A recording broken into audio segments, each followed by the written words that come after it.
Hi guys, welcome back to my channel and today we will solve exercise 1 of the current module. So ये एक बहुत easy exercise है, easy मतलब बहुत easy है। तो इसमें कुछ क्वेश्चन है हमारे पास, जैसे कि देखते हैं। ये क्वेश्चन नंबर 9 1 से लेकर 9 तक है। तो ये सारे क्वेश्चन बहुत easy है, लेकिन मैंने इसमें कुछ क्वेश्चन पिक किए हैं मैं कराऊंगा आज। तो क्वेश्चन नंबर 2 ये कॉन्सेप्चुअल है, क्वेश्चन नंबर 4 भी कॉन्सेप्चुअल है और ये 5 भी कॉन्सेप्चुअल है। क्वेश्चन इंपॉर्टेंट है और आते भी है। और क्वेश्चन नंबर 9 ये न्यूमेरिकल है। बाकी सारे क्वेश्चन और भी ज्यादा इजी है, तो मैंने उसको डिस्कस नहीं किया। ये क्वेश्चन डिस्कस करते हैं, देखते हैं इसको। इवन ये सारे बहुत इजी हैं, ये आप लोग खुद भी कर सकते हो। First is temperature of a good conductor decreases. Temperature को कर दिया गया है कम। Now what will happen to the relaxation time, ये पूछा है मुझसे। ये होता क्या है? This is tau, this is what time between two successive collisions. दो लगातार कोलिजन के बीच के टाइम को बोलते हैं हम रिलैक्सेशन टाइम। तो टेम्परेचर कम होगा तो पूछा है कि टाउ पे क्या फर्क पड़ेगा। तो पहले देखते हैं, अगर टेम्परेचर बढ़ेगा तो क्या होगा। अगर टेम्परेचर बढ़ेगा तो अब कोलिजन और ज्यादा होने लग जाएंगे, तो नंबर ऑफ कोलिजन जो है वो बढ़ जाएंगे। नंबर ऑफ कोलिजन जैसे ही बढ़ेंगे तो उसका मतलब कि जैसे पहले एक इलेक्ट्रॉन मान लो 2 सेकंड पे कोलाइड कर रहा था, तो कोलिजन बढ़ने की वजह से अब वो 2 से पहले कोलाइड करेगा। इसका मतलब टॉर्क की वैल्यू हो जाएगी कम।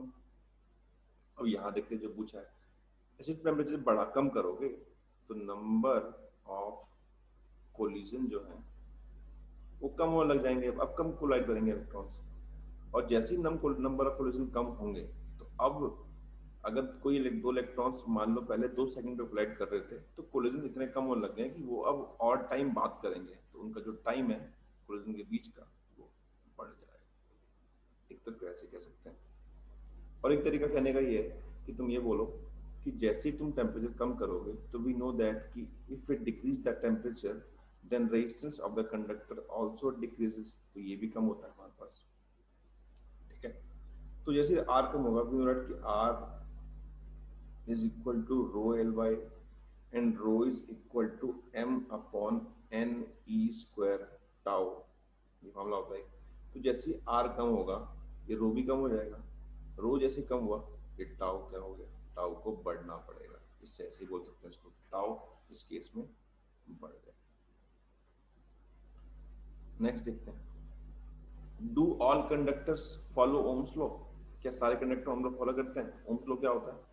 वो ये कहता है कि अगर किसी कंडक्टर के पास अब एक बैटरी लगा दो और उसका पोटेंशियल डिफरेंस V हो और करंट इसमें I फ्लो करे, और आप अगर IV ग्राफ प्लॉट करो इसका, तो आपको वो IV ग्राफ स्ट्रेट लाइन मिलेगा, ठीक। तो कौन फॉलो नहीं करता? Non ohmic conductor.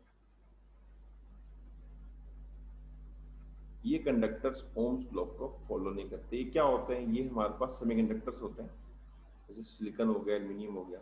इन सब में अगर आप वोल्टेज को बढ़ाओगे तो ये ग्राफ लीनियर नहीं आता, स्टार्टिंग में करंट फ्लो नहीं करता, कुछ देर बाद करंट फ्लो करना स्टार्ट करता है। तो कुछ ग्राफ ऐसा होता है, दिस इज नॉट लीनियर, ये कुछ अलग सा ग्राफ है, एक्सपोनेंशियल सा। इसको हम पढ़ते थे इंडक्टर्स में, अभी के लिए काफी है कि ये कंडक्टर होता है नॉन ओमिक ग्राफ, कुछ ऐसा होता है। इसको डिटेल में पढ़ते हैं हम जब हम सेमी इंडक्टर पढ़ते हैं। नेक्स्ट देखते हैं, the variation of potential difference with the balance point. वो दे रखा है हमको कि जैसे ही एक पोटेंशियोमीटर है और ये दिस अननोन ईएमएफ, इसको हम नाप रहे हैं, ये नोन बैटरी है, तो एल टोटल लेंथ है, तो हमने नापा, ये वोल्टेज दे रखा है वी और ये लेंथ एल है, तो एक्स पे बैलेंस पॉइंट आ गया। बैलेंस पॉइंट मतलब क्या कि उस पॉइंट पे गैलोमीटर की रीडिंग होगी 0, ठीक। तो हम जानते हैं कि जो वैल्यू निकल के आती है ई की, वो आती है V by L into X. अब पूछा क्या है हमको, दो ग्राफ दे रखे हैं, एक्स और वाई अलग अलग पोटेंशियोमीटर है। तो which one of these will you prefer, हमें कौन सा प्रेफर करना है, कौन सा अच्छा है हमारे लिए, हम कौन सा निकालें। तो उसके लिए देखते हैं क्या होना चाहिए। तो अगर मैं इसको इक्वेशन को डिफरेंशिएट करूं, डी बाई डी एक्स, तो वी बाई एल कॉन्स्टेंट है, वेरी कर सकता है एक्स की बैलेंस पॉइंट कहाँ मिल रहा है, ये वेरी कर सकता है। तो एक्स या 1, ठीक है। तो अगर मैं देखूं इससे डी एक्स बाई डी निकालूं, ये आगे निकल के 1/v बाय एल, तो कह सकते हैं this is equal to 1/, slope है वी एल ग्राफ का, और इसको हम भी बोलते हैं 1/, पोटेंशियल ग्रेडियंट। तो देखा हमने कि डी एक्स बाई डी जो है वो कुछ ऐसा है, वो स्लोप के इनवर्सली प्रोपोर्शनल है या फिर पोटेंशियल ग्रेडियंट के भी इनवर्सली प्रोपोर्शनल। ये होता क्या है, दिस इज व्हाट, कि अगर आपने ईएमएफ बदला तो एक्स कितना बदलेगा, एक्स में कितना चेंज आएगा, this is known as sensitivity, कि कौन कितना सेंसिटिव है। मतलब क्या है देखते हैं। मान लो मैंने ये 4 वोल्ट की बैटरी ले रखी है और बैलेंस पॉइंट आया 2 सेंटीमीटर पर। अब मैंने बैटरी को बदल दिया, मैंने बैटरी को कर दिया 4.1 वोल्ट, और अब बैलेंस पॉइंट अब भी 2 सेंटीमीटर पर आ रहा। क्या मतलब है कि इसने इस 0.1 के चेंज को मेजर नहीं किया, इसके लिए कोई चेंज नहीं किया इसने एक्स में अपने बैलेंस पॉइंट में। तो this is not good sensitive, तो ये बेकार है हमारे लिए। और एक और पोटेंशियोमीटर है, मैंने यहाँ जब 4.1 किया, इसकी वैल्यू बदल के 2.01 हो गई, मतलब इसने इसको सेंस कर लिया, अपना एक्स भी बदल लिया, तो ये ज्यादा सेंसिटिव है। इसलिए हम बोलते हैं D X by D is sensitivity of potentiometer, and this is inversely proportional to V by L या फिर स्लोप। अब स्लोप ज्यादा किसका है, तो स्लोप इस केस में दे रखा है हमको, स्लोप ज्यादा है एक्स का, किससे, स्लोप वाई से। हमें चाहिए क्या, हमें सेंसिटिविटी ज्यादा होनी चाहिए, जितनी ज्यादा सेंसिटिविटी होगी उतना हमारे लिए अच्छा है, उतना वो जल्दी चेंज को मेजर कर पाएगा। ठीक, तो स्लोप जिसका कम होगा उसकी सेंसिटिविटी ज्यादा होगी, स्लोप कम किसका है, वाई का, तो उसकी सेंसिटिविटी ज्यादा होगी, तो हम इसलिए वाई को प्रेफर करेंगे। अच्छा क्वेश्चन है, और ये एक फॉर्मूला भी हमारे पास लर्न कर सकते हो उसको आप।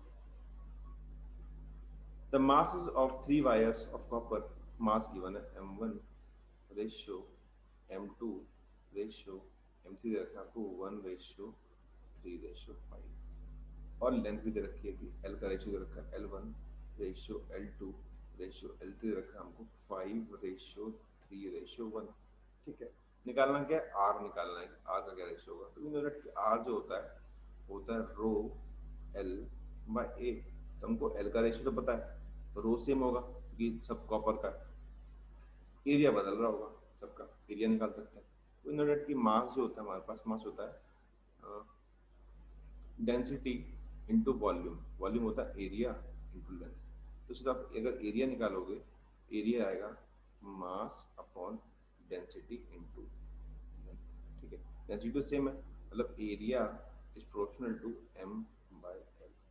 तो अगर मैं निकालूं a1 ratio a2 ratio a3, तो आएगा m by l 1/5 ratio 1, 3/3 ratio 5/1, ये आ जाएगा 1/5 रेशियो 1 रेशियो 5। इसको आप सॉल्व कर लोगे तो ये मिलेगा आपको, this will be equal to 1 ratio 5 ratio 25।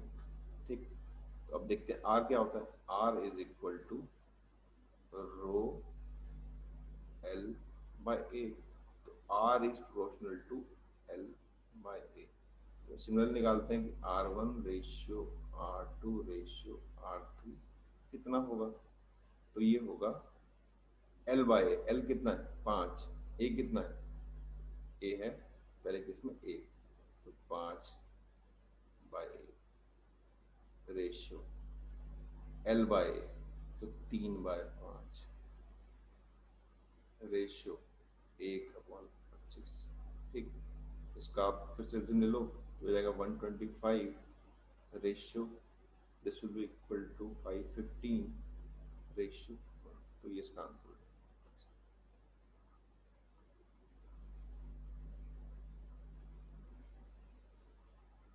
Option check करो, ऐसा कोई ऑप्शन नहीं हमारे पास, तो इसका आंसर है नन ऑफ द दीस। तो सारे क्वेश्चन थे बहुत इजी थे, सो इसके एक्सरसाइज 1 में इतना ही है।